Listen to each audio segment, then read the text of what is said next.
नमस्कार, DPL live पर आपका स्वागत है और मैं हूं आपके साथ यत्नेश सेन। इस वक्त हम मौजूद हैं देपालपुर के जनपद पंचायत परिसर में, जहां आज क्राइसिस मैनेजमेंट की मीटिंग हुई है, जिसमें निर्णय लिया गया है कि देपालपुर विकास खंड के तीनों ही क्षेत्र यानी देपालपुर, गौतमपुरा और बेटमा में किस तरह से बाजार जो है अब खुलेगा, किस तरह से यहाँ की दुकानें खोली जाएगी और क्या-क्या निर्णय लिया गया है। इस बारे में जानकारी के लिए मेरे साथ मौजूद है देपालपुर एसडीएम रवि कुमार सिंह जी, उन्हीं से जानेंगे। सर, किस तरह से जो आज बैठक हुई है सभी जनप्रतिनिधियों के साथ और क्राइसिस मैनेजमेंट के जो समिति सदस्य उनके साथ बैठक हुई है, किस तरह का निर्णय लिया गया? कलेक्टर महोदय का दिनांक 6 जून का आदेश है।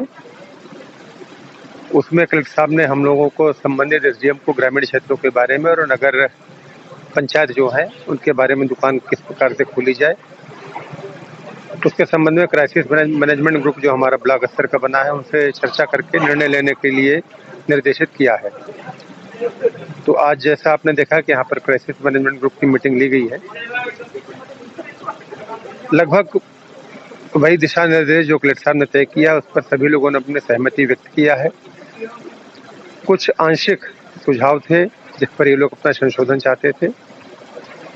पहला तो यह है कि टाइमिंग के बारे में यहाँ कहा गया कि साहब एक रूपता रखी जाए, तो हम लोगों ने उसमें तय किया है कि प्रातः 8 बजे से सायंकाल 5 बजे तक जो कलेक्टर साहब ने दुकानों को खोला है वो हमारा समय रहेगा। सभी में एक रूपता रहेगी, समानता रहेगी।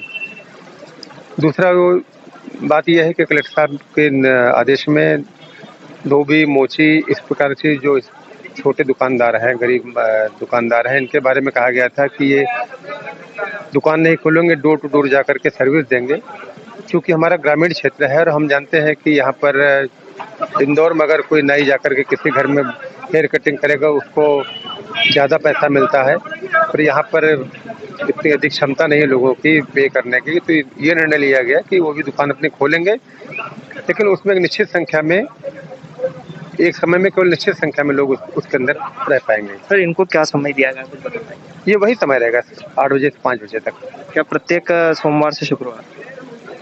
हाँ, वही है, सोमवार से शुक्रवार 5 दिन रहेगा और हमारा शनिवार और रविवार हमारे यहाँ पूर्णबंदी रहेगी। तो सर, ये जो आदेश है क्या देपालपुर के तीनों ही नगरीय क्षेत्रों में? तीनों नगरीय क्षेत्रों में, ग्रामीण क्षेत्रों में लागू होगा ये। सर, आज आपने सख्ती से भी पालन करने की बात कही है सभी लोगों से कि सख्ती बरती जाएगी और किसी की प्रकार की लापरवाही बिल्कुल नहीं बरती जाएगी। बिल्कुल नहीं लापरवाही इसमें क्षम्य होगी। कलेक्टर साहब के निर्देश है। पहली बात तो ये है कि दुकानों में हमने बोला है कि जो भी वहाँ पे दुकानदार बैठेगा और जो उनके कर्मचारी बैठेंगे उनका वैक्सीनेशन जरूरी है।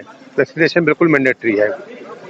दूसरा यह है कि दुकानों के अंदर अनावश्यक भीड़ न हो, इसके लिए हम निश्चित संख्या तय करेंगे। हमने 5 संख्या तय किया है। दुकान के बाहर स्थायी प्रकार के, मतलब ये नहीं कि चूना डाल करके आपने गोला बना लिया, स्थायी प्रकार के गोले बनाएंगे आप, और वहाँ सोशल डिस्टेंसिंग, सैनिटाइजर, इसका सबका प्रॉपर उपयोग करेंगे।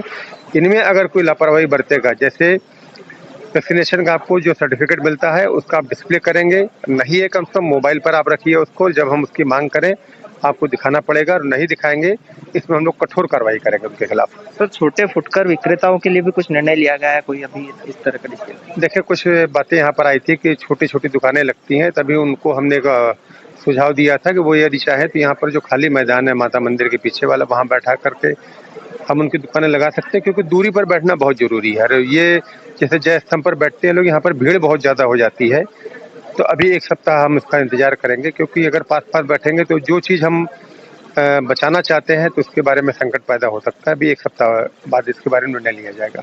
तो धन्यवाद सर। ये थे देपालपुर एसडीएम रवि कुमार सिंह जी, जिन्होंने आज क्राइसिस मैनेजमेंट की बैठक के साथ कई निर्णय लिए हैं, जिसमें छोटे दुकानदारों को भी ध्यान रखा गया है, खासकर नाई समाज, धोबी समाज, और जिस तरह से उन्हें घर घर जाकर काम करने की जो है बात कही गई थी। तो अब यहाँ देपालपुर में कुछ देर के लिए यहाँ पर वे अपनी दुकान संचालित कर सकेंगे। तो आप लगातार बने रहिए देपालपुर लाइव।